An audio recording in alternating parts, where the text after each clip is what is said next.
Hello, friends, as I unmute my microphone. And welcome back to the Popcast. Whenever you are listening to this, whether you are trying to convince someone to recommend you for a pickup server, trying your best to translate the patch notes through Google Translate like everyone else was, coming up with new ways to sneak your way into the +2 tournament when you're already in +2. Whatever it is that you're doing right now, I appreciate you taking the time out of your day to listen to this. Unless I don't. As you can see, I have a new setup or a new display this time around. That is my actual human face. Believe it or not. The real feature here, as I have already tested up on the left side of the screen several times before the stream actually started, is the chat overlay. So I've started integrating or like exporting my Popcast videos from Twitch to YouTube when I'm done streaming them. And one thing that kind of made it difficult for somebody who would be watching on YouTube is that you're not really catching up with what people are saying on the chat, unless I would actually go through and read through what everybody was saying, which I'm not going to do. So this is just something to make that more accessible to everyone. When I put that on, when I just put the chat overlay on the normal kind of overlay that I already did, I couldn't really find a way to make it look good without it looking like crap. So I changed some other things around, added an older logo above me right here, and I decided to test out what a face cam would look like on something like this. That's really more for my benefit than yours, unless you just like looking at my beautiful face. But mainly, I just want to see for myself what this looks like. So I'll watch this one back later, and if I think the face cam is weird, or I just make like weird faces, I'm not going to be looking at the camera much. I'm mainly looking down here at my notes the whole time. So if I think this looks weird, then I might just change the overlay altogether. But who knows? You can't know unless you give it a shot. Thank you, Tofu. Yes, I'm glad stuff like that is now. I'm glad the people on YouTube can see comments like that. Unfortunately, it's not highlighted like it is in the Twitch chat, so sucks to suck, I guess.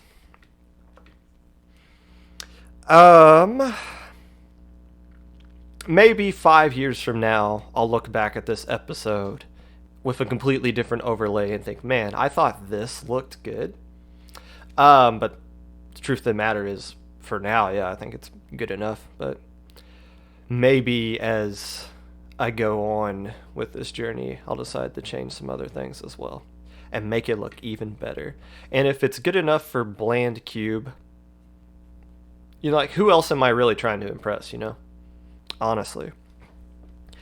If you have watched some previous episodes of the Popcast, which you clearly have, you would know that the main goal of this podcast series is to focus mainly on teams in the quote-unquote lower level, which, in my opinion, is Div 8 through Div 5. Some other things that happened in the community this past weekend that may or may not be worth talking about, but I'm not really going to cover some of those things in depth on this type of podcast. Yesterday, somebody cheated in the +2 tournament. tried to sneak in to the tournament when they were too high of a skill level to play in it. Yeah, that's dumb, but I'm not going to talk about that. I'm not going to try to give that more attention than what it's already gotten. Not saying it doesn't need more attention, because cheating kind of does, but there's plenty of other avenues for you to go to get that kind of tea. And I don't really want this podcast to be a place where people come to get tea, unless it's something I'm really passionate about, and I think it's something that's relevant to what I'm talking about here. In which case, I don't think that one is relevant enough. I'm not going to talk about patch notes. That's not to say I don't agree with them or something, or well, that's not really what I'm trying to say. It's not that I don't think patch notes are something that shouldn't be talked about. It's just that at the stage that the patch notes have come out, all they are just words on a paper. Like you can say, oh, Bamboo got nerfed 20% ink consumption. Yeah, but what does that really mean in the game? Until like we actually play through the game for an entire week and get a feel for how Bamboo is different, or all the other things that get shifted around from this patch. I think it's premature to talk about that kind of thing because the information is just too fresh, and we don't actually get to experiment with the changes. At least, well, I mean, that's going to change in a few days, but maybe next week I'll talk about the patch, or maybe I'll try to reach out to one of my friends that are in a higher level team that are closer to that are better Splatoon gameplay analysts than I am, who can kind of give us some feedback on what their thoughts on the patch are. It's stuff like that. Or maybe I could just ramble about it myself. Who knows? But I'm not going to discuss the patch, at least not today, because it is still too fresh. The one thing I will say about the patch, though, is that we really need somebody in the West who can translate Japanese a lot better than what we have. It seems like whenever the patch note comes out, somebody rushes to retweet it to all of us in the Japanese characters. Like, here it is, here's the patch. And it's like, cool, nobody can read any of this. What does this mean? And then somebody will slap it into Google Translate, and then we'll get these kind of weird words, and we just kind of guesstimate what those things kind of mean. Like, I have no idea. I know there's a splatter shot buff. I still have no idea what it is. I've read through it several times, and I don't know. Maybe somebody else can explain it to me, or maybe we can just wait for the actual English patch notes to come out. But that being said, it is kind of funny reading the Google translated version of the patch notes, because there's some really bizarre translations there. What am I going to actually talk about today? Am I just going to spend the whole stream talking about what I'm not going to say? Today I'm going to cover the Xanadu Tournament series, which happened this past weekend. Then we're going to get into the Checkpoint 1 tournament that happened at the same exact time as the Xanadu Tournament series. And then I'm also going to be interviewing several staff members of Checkpoint to get their perspective on the tourney and to explain their server, which seems to be a pretty popular server, despite its existence only being about a month. Despite it only being in existence for about a month now. Because I didn't really know this thing existed until like a few days ago. So the interview is going to be more for my benefit. I'm sure most of you already know a lot about Checkpoint, or at least you should. But if you don't, you've come to the right place, my friend.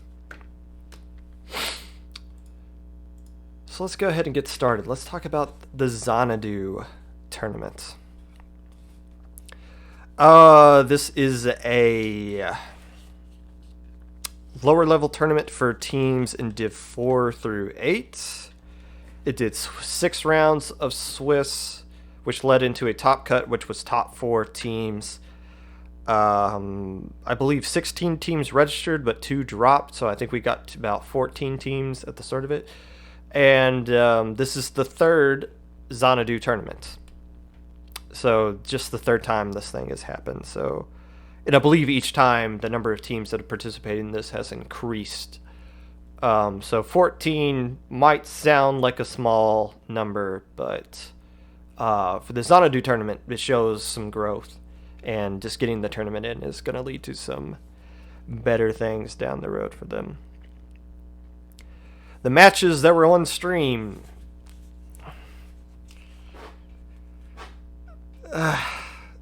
Radioactive versus Surf and Turf. 3-0 for Radioactive. All those games were KOs. Tropic versus Streamline. All 3 of those games were 3-0 Streamline. West Broadway Grillers versus the Wiggly Phantoms. What kind of name is that? I don't know if that's good or bad. Wiggly Phantoms. Well, the Grillers won 3-0 there.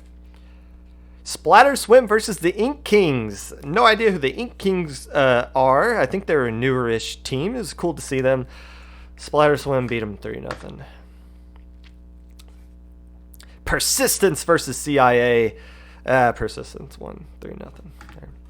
Every single game, every single match that was on stream for the Swiss round was 3-0. And not really competitive at all. Actually, Tropics versus Streamline was somewhat competitive and could have been more competitive. I think Tropics was missing some players from their original roster. I know Chili wasn't playing, or at least Chili wasn't playing on the stream that we saw. And Streamline seems to be a pretty good team, about middle of the pack for this tournament.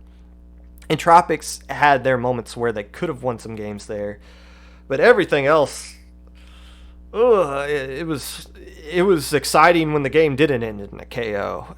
It's just rough there. Oh, wait, I did miss one. Luau played CIA, and Luau won 3-0 there. Oh, wait a minute. No, they didn't. CIA beat Luau 3-0. What? That should not have happened. What happened there? Huh? Turns out, Luau, like every other tournament that they've been doing recently, hasn't been showing up with their actual legit roster. They show up so they end up playing 5 players across this tournament. Of the 5 that I saw, only 2 have the actual Luau tag in their IGN. So this is more of like a pickup team than like a Luau team, if less than half your roster is the actual Luau. But the Luau versus CIA game started off fine. Everybody spawned, Splat Zone Fitness, great. 1 player DCs for Luau.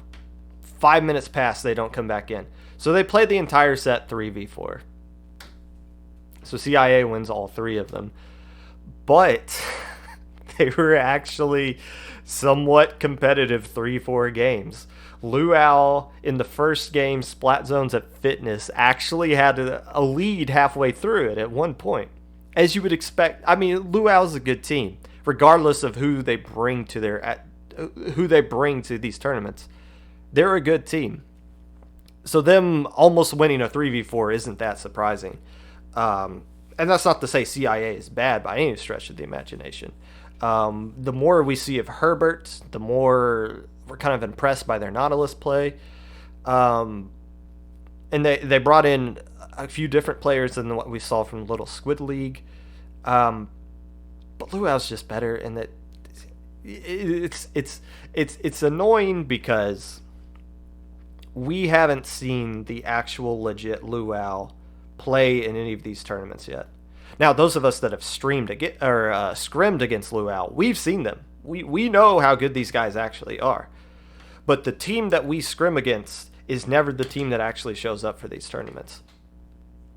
There was no Kami in this past tournament. Kami's not their carry, but they're obviously a completely different team when they don't have that cracked Tetris player in their lineup. They don't have Super Fern, who is may not, because of their past experience with Ink Zeta, might not be allowed to play in some of these kind of tournaments. But still, even going back to Low Ink, they were having connections issues back then as well. So it's like we never get the chance to see how good Luau actually is for reasons that are kind of out of their control, to be fair. It's not fair to criticize people for having connection issues or not being available for tournaments because of IRL stuff. But man, it's frustrating because you know how good Luau actually is. It might be, based off of their potential, too good for some of these tournaments. But until we actually see the legit Luau play, we're never going to know for sure. So hopefully they can bring their actual roster to Low Ink and see what kind of damage they do in that tournament. So that was it. That was the stream matches. I kind of looked through the matches that weren't streamed to try to find some interesting things. Nothing really stood out to me. I mean, there's some good upsets here and there, but again, the focus of this should be teams in Div 8 through Div 5, and a lot of these teams were Div 4 that I'm going to be talking about. So I don't want to like spend too much time harping on these Div 4 versus Div 4 matchups, especially when I don't want to spend all day talking about tournaments and stuff. But as far as the stream go, yeah, it was a rough stream for the Swiss stage, at least. Sometimes it be like that, you know? You want to try to get on as many different teams as you can to a stream. When you're doing 6 rounds of Swiss and you only got 14 teams, it can be kind of difficult to find, okay, we want to get this team on, but when are they going to play a team that's going to be competitive back and forth versus... we wanted to get this team on, but it's round 6. So, and they're playing this team that's not really around their skill level, but we kind of wanted to give these guys some exposure anyway. So there's a lot of things that go into picking what team actually ends up on stream. And normally I am a part of the Xanadu stream. I couldn't this past weekend because I was working during the time COVID has ended for some reason where I live, even though it is clearly not. But I did kind of do some commentary for the Checkpoint tournament because that kind of stuff kind of started when I got off work. But for the most part, it sucks that the games weren't competitive on stream. But as a great man once said, it is what it is. Winners who didn't make the top cut. Teams who I still consider a winner out of this tournament, even though they didn't make top cut. Splatter Swim. They finished 5th. They had a record of 4-2. Now, they might not be happy with their performance in this tournament, considering they have won this tournament the last time it happened. They're coming off a Little Squid League tournament win just the past weekend as well.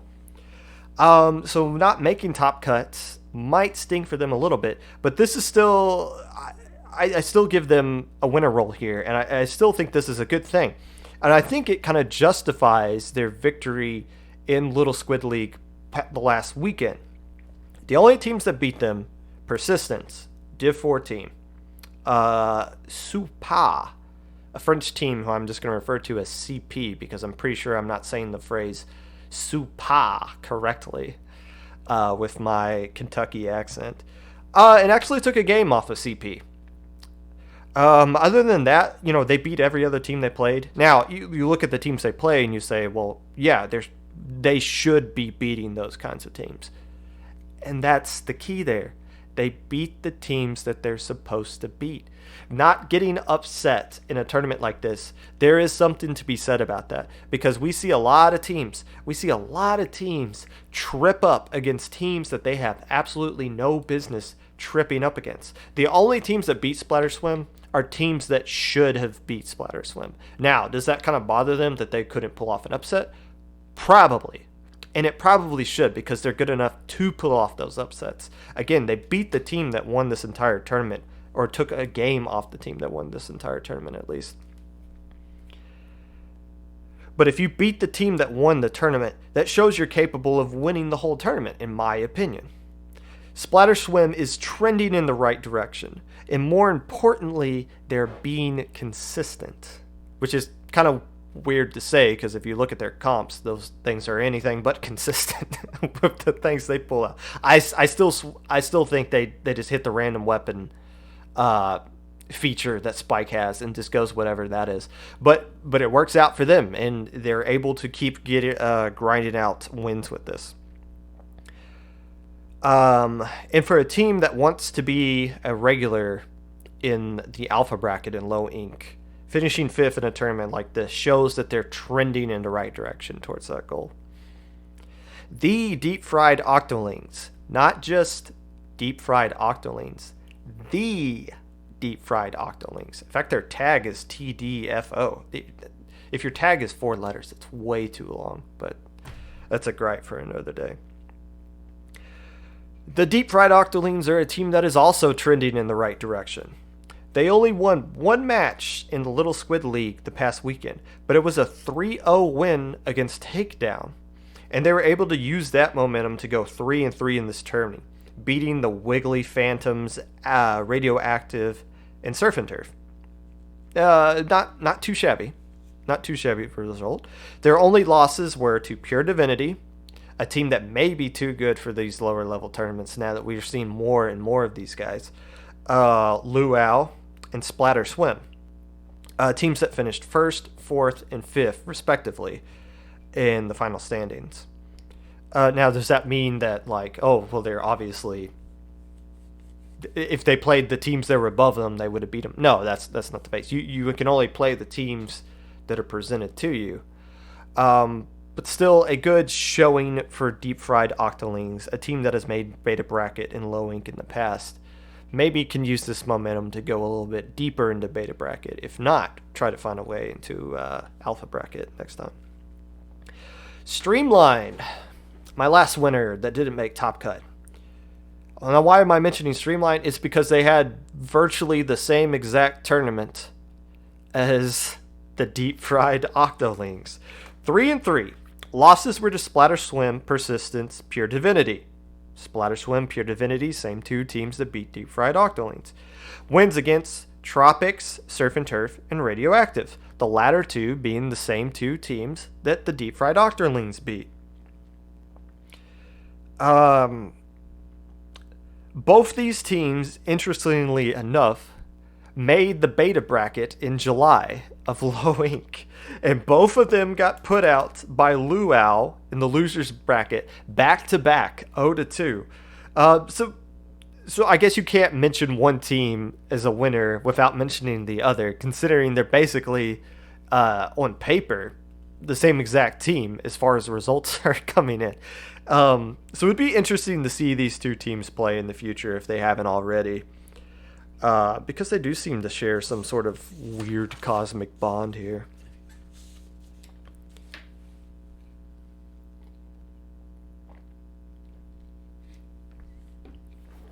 That is water, by the way. For all the hydro homies out there. Grand Finals. Boring. CP beat Persistence 3-0. Pure Divinity beat Luau 3-1. CP beat Pure Divinity 4-0 to win the whole tournament. Crazy. Beating Pure Divinity 4-0, that is, considering it's a rematch of a round 6 matchup where Pure Divinity won 2-1.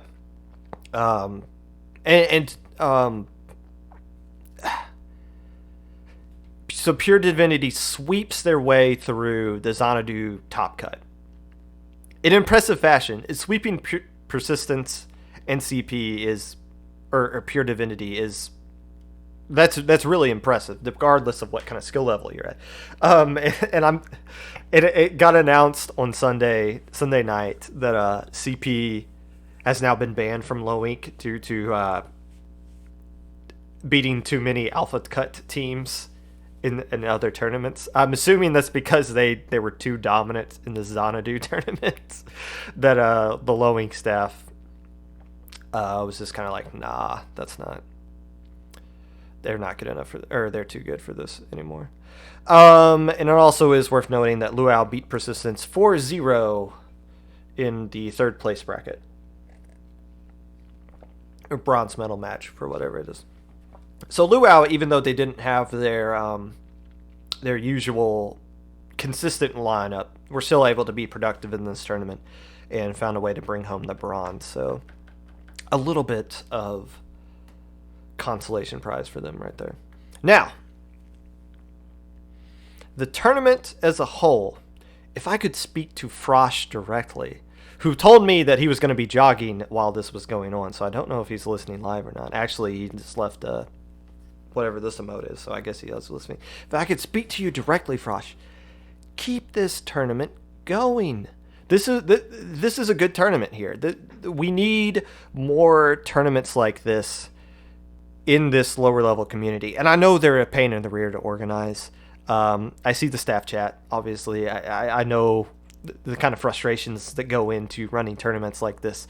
Um, but we want to see more of this tournament. This is a good tournament to have. Now, if I could speak to all of the tournament organizers out there, there is one thing in this community that I wouldn't say desperately need, but we really don't have.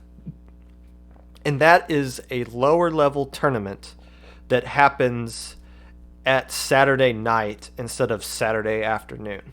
Now, I understand why there are no Saturday night tournaments. A lot of these lower level teams are EU, and if you go to Saturday night, you lose a lot of those guys.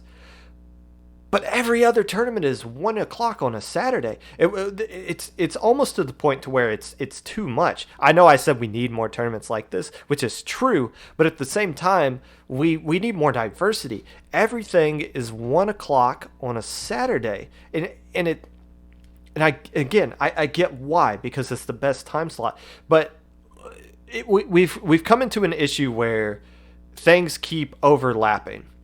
The Xanadu tournament was supposed to be earlier, but then Inkstorm happened. So Inkstorm pushed back Little Squid League, and then Little Squid League pushed back Xanadu. And Xanadu had to go up against Checkpoint, which is a tournament that would have, where a lot of teams that would have done the Xanadu tournament skipped out on the Xanadu to do the Checkpoint tournament, and rightfully so, because that tournament's geared more towards the lower level teams than what Xanadu tournament would bring in. But it sucks that we have to like compete against each other for the same kind of players for the same exact time. If one of these tournaments were to move to the 8 o'clock time slot, or if we were to offer a different kind of tournament, if for anybody to kind of do this, offer a different kind of tournament at a Saturday night or like a Sunday afternoon or something like that, I think that would really benefit the community. It would benefit the West Coast guys, because I know my West Coast guys on my team don't like getting up at the crack of dawn to play in these tournaments. It would benefit people on the East Coast who have to work during the daytime, because I know several people who have to do that and miss some of these tournaments. It would benefit the Australian/New Zealand scene, which misses out on a lot of these things. Now, I'm not saying you make the tournament, they're going to come, because I think what SIC was kind of figuring out is that we made a tournament and people weren't coming. But still, and I know you lose the EU, and I know EU is so important, but I still feel like we could really use the Saturday night tournament. End rant. But as far as Xanadu tournament is concerned, great tournament. Want to see more of it. And congratulations to Supa for winning this tournament. And as a consolation prize, getting banned from Low Inc. for being too good for it. Let's take a quick water break, and then we'll get into the checkpoint stuff. You're watching the Popcast.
All right.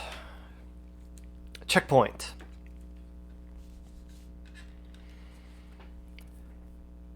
So the first time I discovered this checkpoint tourney was during episode 3 of this podcast, actually. I had Carbine, the captain of Red Gang, was on, and I was just chatting with him about just kind of, I don't know, I don't really remember what brought up checkpoint, but it was something he mentioned. And my first thought was, after hearing him kind of explain it, was, okay, so this is basically just a midpoint clone, which is basically just a +2 clone for teams that are not ready to be into midpoint, or players that are not yet ready to be in the midpoint.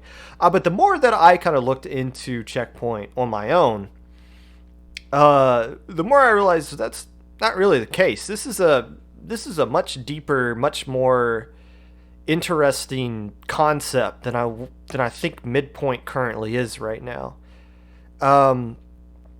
Checkpoint offers a lot of different resources for players that are trying to get that are new into competitive. It appears to be aimed at teams in Div 8 through 6, which is perfect because that's right where midpoint cuts off. And they just successfully completed their first tournament this past weekend. Now, think you're mixing up low point with checkpoint? No, I am not, actually. I don't even know what low point is. What is low point? Is there like a separate pickup server or something? What is low point? How many of these things do we have? Okay, next Popcast, we're going to talk about low point, whatever the heck that is. Too many points, yes. Mid, low, high, whatever. But checkpoint. Checkpoint's a cool thing. In the tournament, 24 teams signed up for this one. The notable teams, or the notable established teams that at least I know of: Clownfish, Booyah X, Night Logic, and Checkmate. And that's it.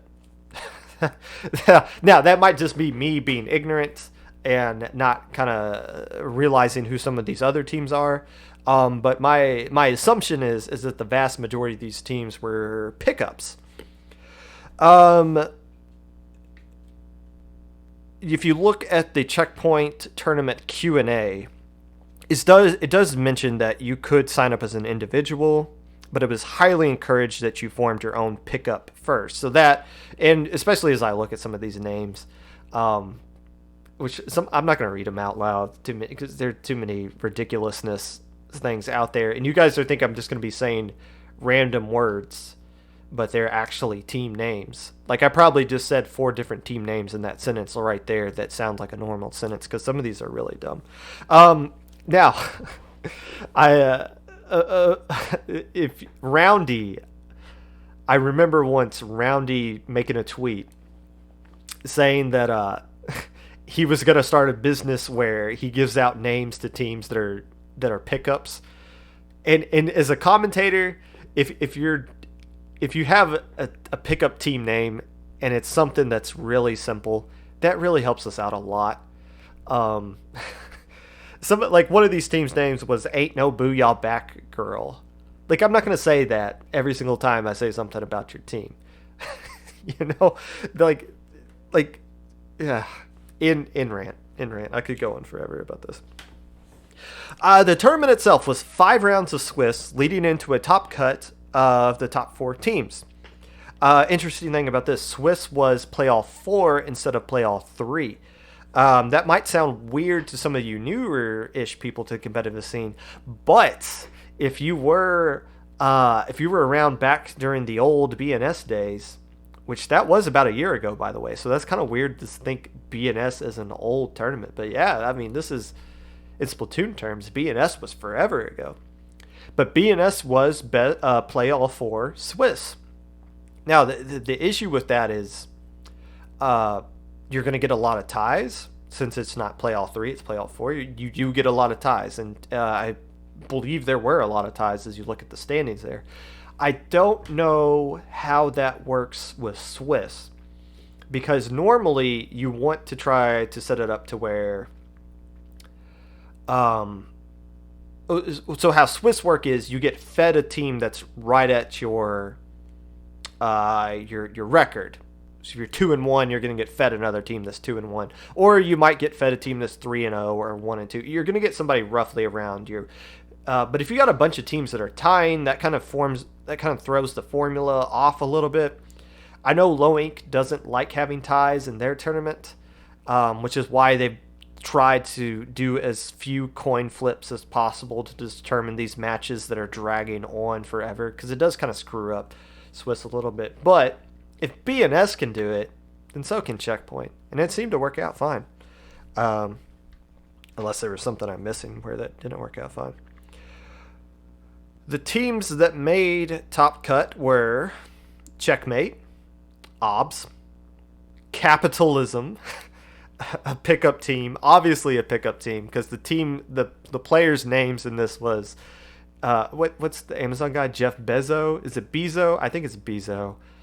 Bill Gates, Elon Musk, and I forget who the other name was, but you can kind of see the trend of where this was going here.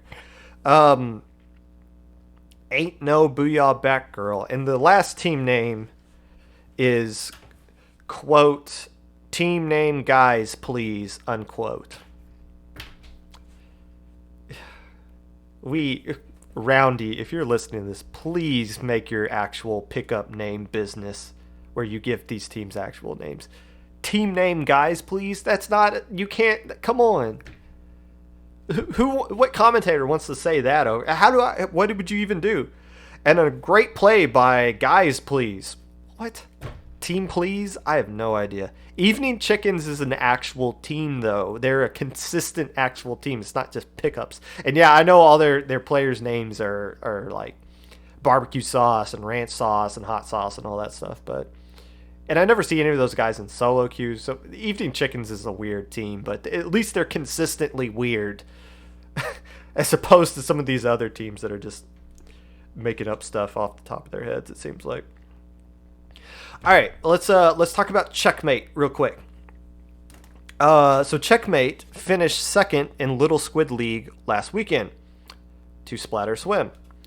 The main thing to kind of say about Checkmate as they won this tournament, it's not that they won this tournament, because as you kind of look at the teams that signed up, you think, well, Checkmate better win this tournament or else something's desperately wrong here.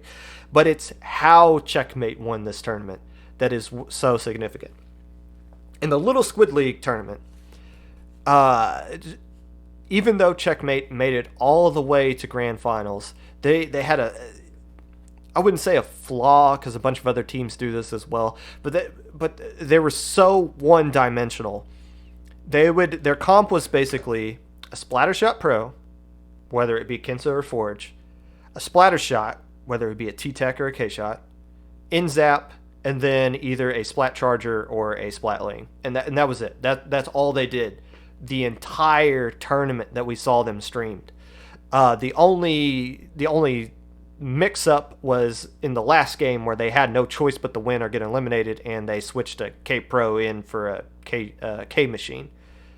But even that, they subbed in a player, Lynx, to use InZap, even though they had two other players using InZap already, just to use the K machine. So they were very one-dimensional. Now, that's fine. That type of consistency is fine if it works out for you. It works out for Xanadu. That works out for Xanadu, because Xanadu, if you scrim them once, you know what their comp is going to be for the rest of any other tournament that they ever do. And they're fine with that, because it's more of like hey, it's on you to figure out how to stop us, and we're going to keep doing this until you figure it out. And we're going to keep outplaying you regardless of what kind of comp you're going to bring out. So that's kind of the mentality it seemed like Checkpoint was doing here, or Checkmate was doing here. I already made that mistake several times on stream. But Checkmate didn't do that this tournament. They busted out all kinds of different things. The first game was Splat Zones at Black Belly, and I even said on stream as I was commentating them, was like, oh, it'd be great if they could do X-Splosh or a Tri-Slosher, but it's Checkmate. They can't do that kind of stuff. They made me look like an evening chicken here because they busted out X-Splosh and Tri-Slosher. Instead of doing an N-Zap, they used the Neo Splash. I think they used the K-Machine at some point. Instead of using a Splat Charger for Rainmaker Triggerfish, they used an E-Leader and top fragged with the E-Leader. I think a scoped E-Leader, actually.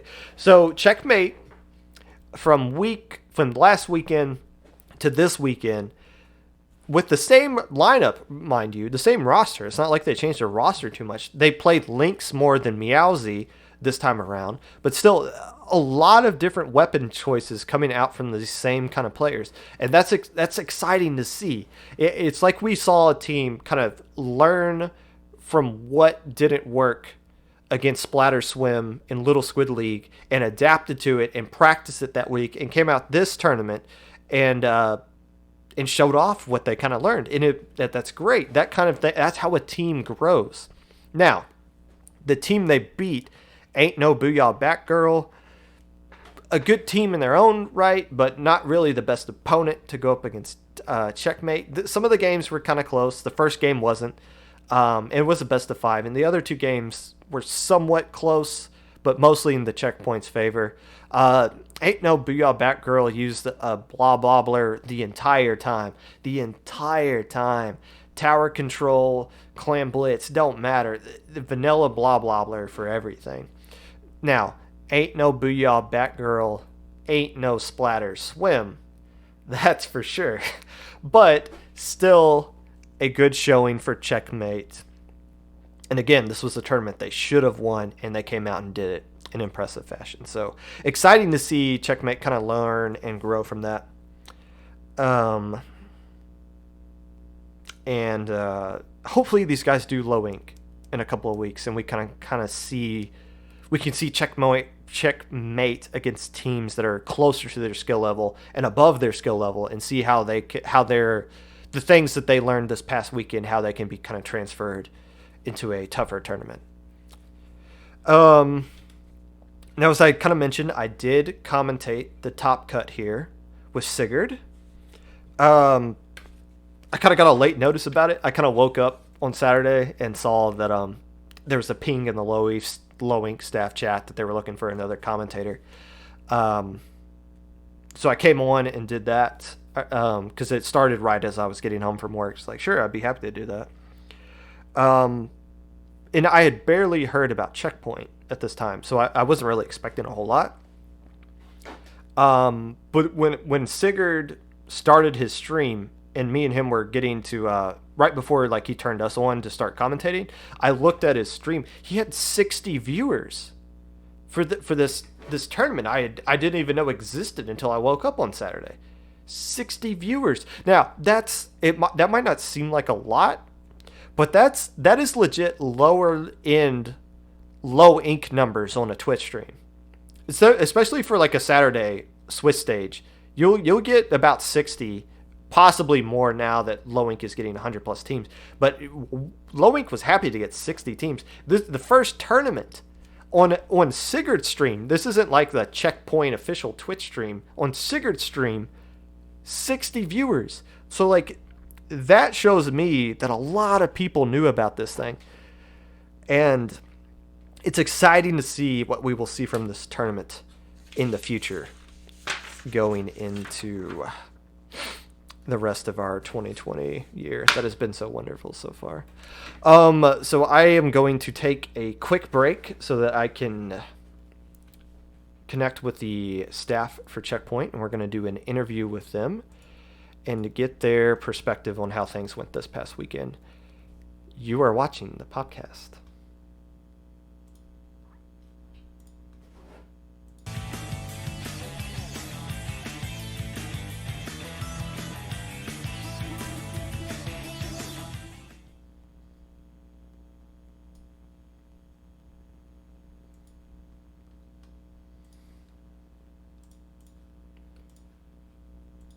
Da, da, da, da.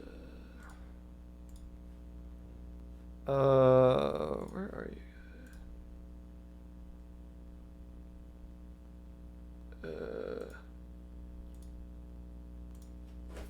Yo! Oh, cool. Awesome. Welcome. Well, I'm not. You're not live. We're not live right now.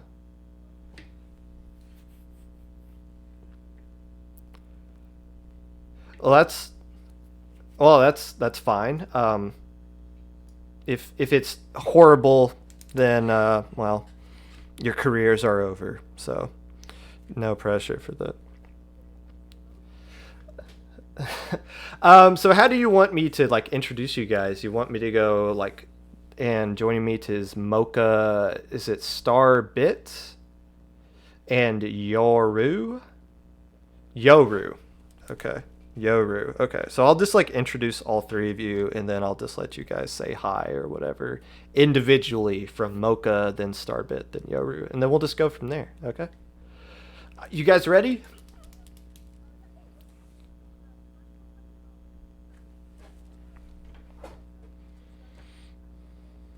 Okay.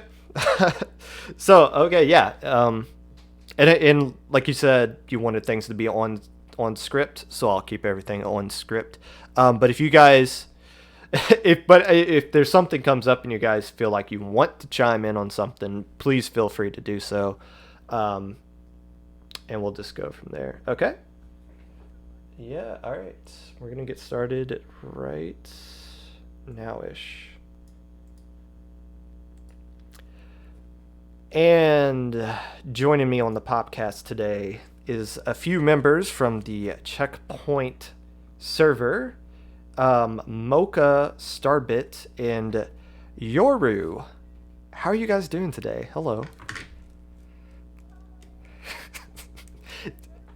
Good. You should be nervous. This is a very serious stream that we're doing here. Um, so I didn't really know, as I was kind of mentioning before, I didn't really know Checkpoint was a thing until I found out about it on Saturday. But it seems like when I joined the server, a lot of people had already known about this server. There's so many people already in there. But let's assume that I'm new to the competitive community, and I've never been a part of this before. And I see Checkpoint. How would you describe Checkpoint to me?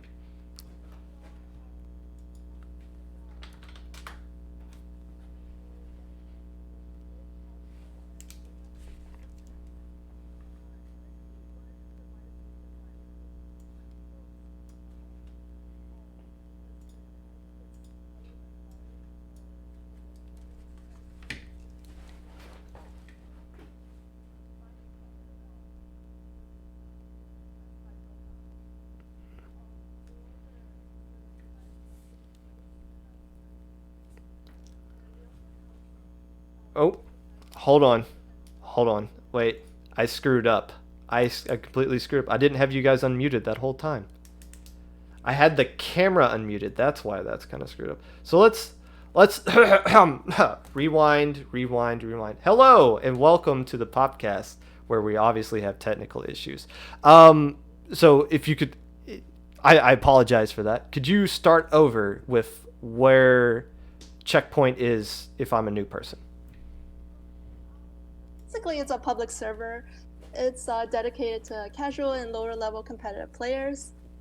We wanted to provide a social environment for people to find others of a similar level, as well as sort of like a comfortable place to just, hang out, have scrims, PBs, and sort of develop friendships to form teams with.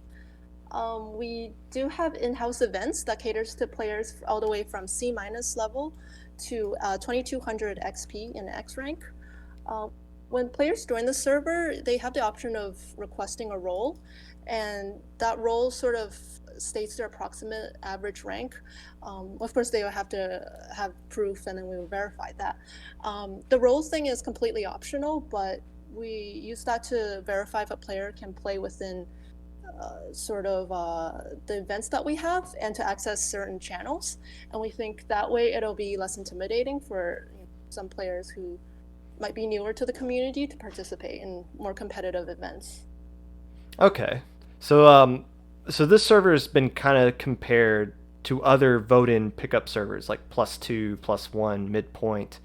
Um, do you guys feel like that's kind of a fair comparison? Are you guys like a lower level +2, um, or like a pickup server just for the lower level community? I think it's a pretty fair comparison in that we do cater to a very specific group of people, and you need to be within the skill range to participate in some of the things we host. And I'm not very familiar with +1 or +2, but I've heard it's for top competitive players with just a focus on improving and scrims and stuff. Checkpoint 1 is a Hmm. little bit different in that it's a social server, and its primary goal is to connect players in a comfortable setting. So we do have channels for players who are just purely casual, who have no interest of grinding, getting to the top, and just playing for fun. But we also have events that cater to players who might be a little bit more competitive and but it's maybe on the brink of a lower level tournament like low ink, but needs that extra stepping stone there. Mm. So we do have stuff like that to cater to them. So it's a little bit more democratic, maybe a little bit more diverse, and a lot more casual than the plus servers or midpoint. Yeah, it's been kind of mentioned that ever since midpoint kind of came out, it was like, well, what is there for the lower level community that doesn't really have something like this? And I think it was just a matter of time before something like Checkpoint did come into existence. Um, but you guys have about 800 members in your server, and it's only been around for about a month. Like, what about Checkpoint do you think has allowed it to become so popular so quickly? We're actually very surprised that we have as much members that we did because we launched exactly 1 month ago Mm-hmm. today. We have about 900 something. And I think it's because the casual to lower level competitive community has been kind of starved of resources and events for kind of a long time. And but when you look at it, most people are under X rank. And with resources like Academy, Ludi, even Low Ink, even for the lowest divisions, if you're not at least high S plus, it's very difficult for you to have a good time in tournaments like that. So we also feel like there might be a little bit misconception about people who are B rank, A rank, C rank, and people, who are interested in scrims who are that rank, but then there's the culture. They don't really provide that for those types of people. So we wanted something for sort of the 90 something percent of the community that we feel is a little bit overlooked. Yeah, there's there's been a lot of talk recently. I know a friend of mine, Magic 8 Ball, has been having a kind of like a round table discussion where he kind of mentioned the gatekeeping that's in this community, and it's something I never really thought about, but I guess it is kind of true. Um, my mindset has always been, if you want to get into competitive, that you need to get all your X ranks first, but that's clearly not true. But there hasn't really been any kind of avenue um, for players to kind of get involved with competitive stuff but first. So I feel like your organization kind of does a good job of that, catering to players that are not quite up to X rank level skill yet, but still have that itch for competitive play. Um,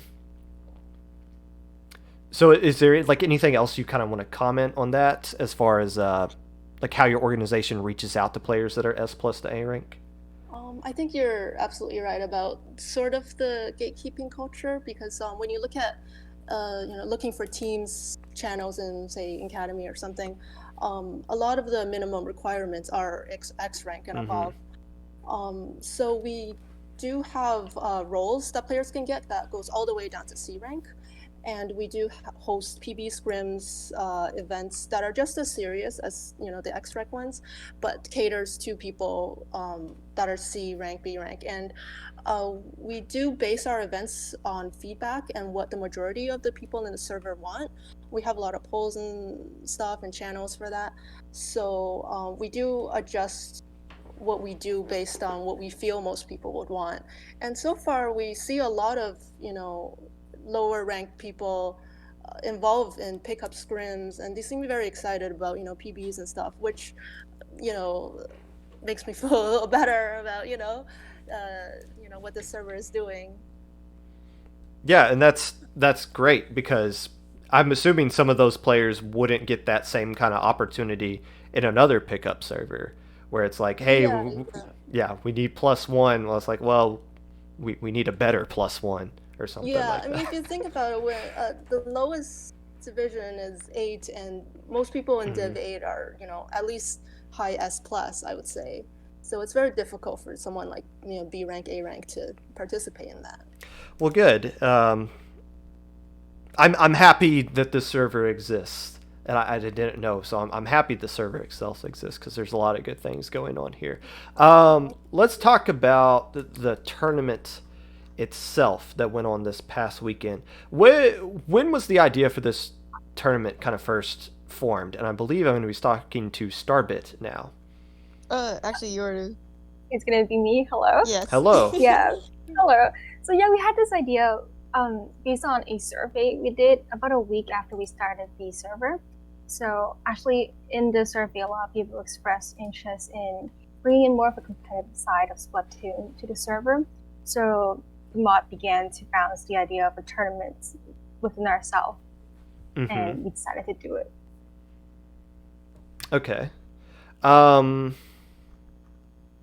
Let's see. So your Tourney info channel mentioned that there were a lot of TOs who were involved in this tournament. A lot of well-known TOs. You had Jordan and Marsh from Ink TV. I didn't even know those guys were still doing stuff. You had Alice from In-Game TV, Hoenn from Low Ink. Now Hoenn's great. Obviously, I know him. He tries to get involved as much stuff as he can to help out.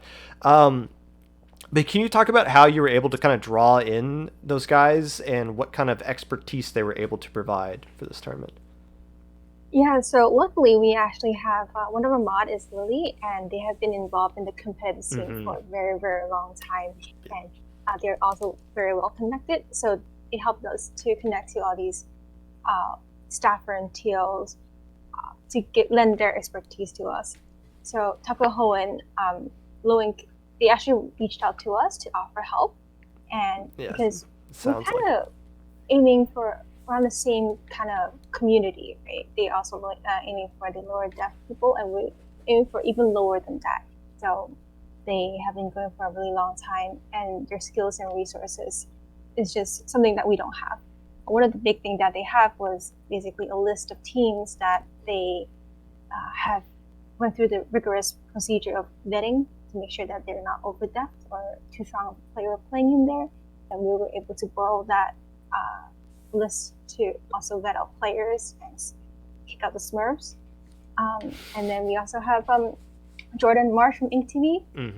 They are just overall, generally very helpful in insights and experience. We also have trouble with Battlefy and Challenge, which is not really easy to use, and they really helped us with that. And Alice from Endgame, she runs Girls Duel Cup, which me and Mocha participated in. And we really found that their format, which doesn't rely on Challenge and Battlefy on the player's part, to be very good for beginner player, because it is not easy for first-time player to use those. So we adopted their format pretty much, and she really great help in giving us, telling us how she runs things. And really for us as a first-time tournament organizer, it was so nice to have all these help and reassurance from experienced TO, and we couldn't have done it without them. Yeah, my wife played in the Girls Duo Cup. Two tournaments ago, not the most recent one. And yeah, I guess I kind of forgot that one kind of does bring in people who would be new to competitive as well. So yeah, I guess they do kind of have experience with something like that, which is awesome. In your opinion, how do you feel this first tournament went this past weekend? What did you take away from it? I think for a first-time tournament, it ran as smoothly as we hoped. Of course, there's going to be minor hiccups here and there, but most importantly, we just wanted the players to have fun. We ran a feedback channel, but it's still actually going on after the tournament ended, and lots of people have lots of things to say. Most importantly, most people wanted to see more from us, and they expressed interest in another tournament.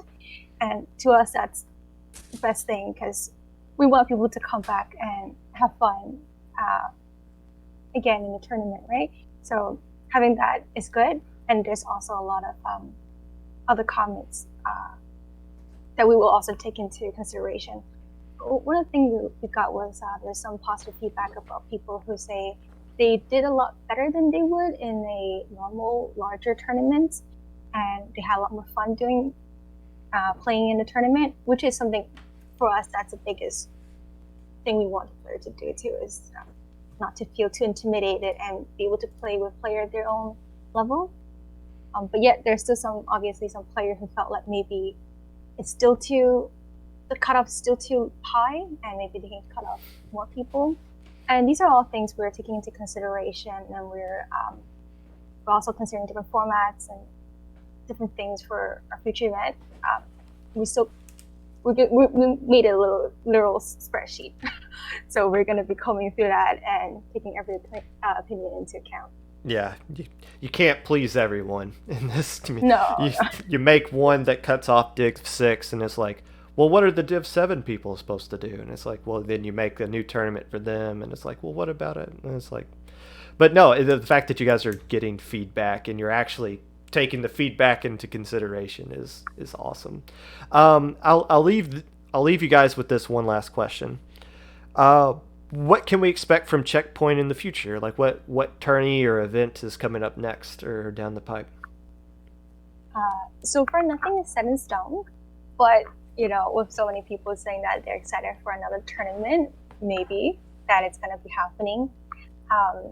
We are planning, hopefully, to create more events and more community-driven things to happen within the server. But unfortunately, nothing is set in stone, so we don't want to hype up anything yet. But we do have a small weekly mod run PBs for our player that's on the under S rank. So that's been going on very intimately, and we also have pretty much every day we have community members that would run PB that's open for everybody, and that's something that's really great to see, and it's been a great addition to our server. So nothing big set in stone yet, but a lot of small things happening every day.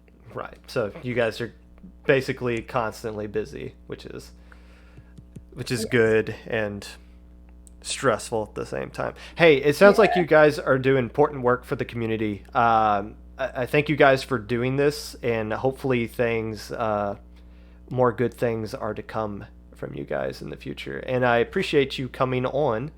And now that you are actually not muted and everyone else can hear you, thank you to Mocha, Starbit, and Yoru for coming on today, guys. Appreciate it.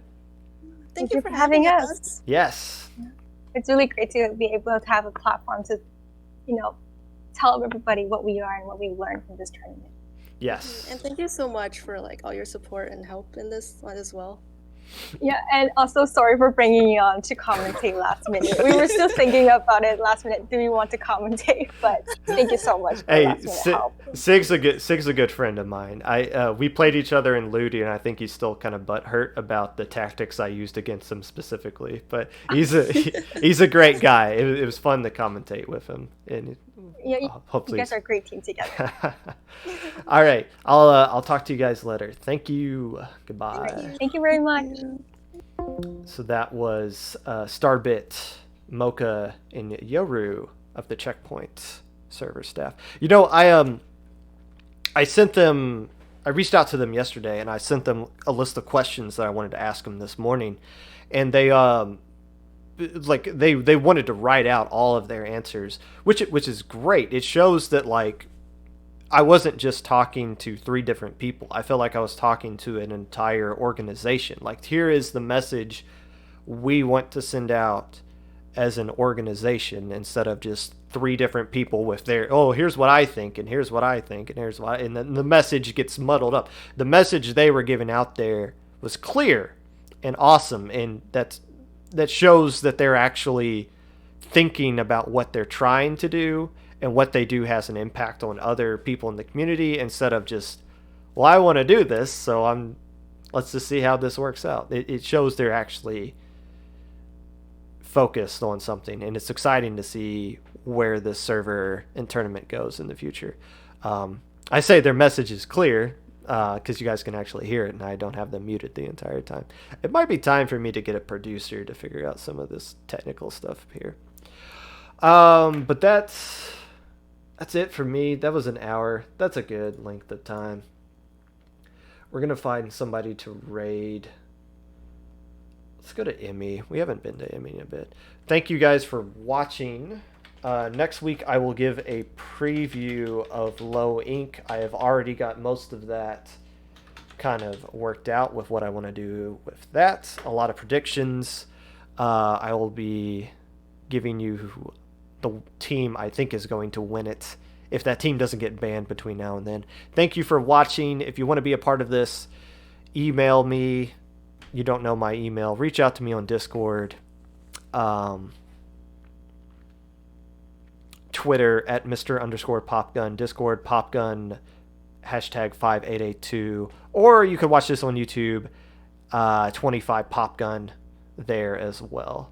We'll see you guys next week. If you wear a mask, make sure it covers your nose. You mouth breathers, but you guys never sneeze? Come on.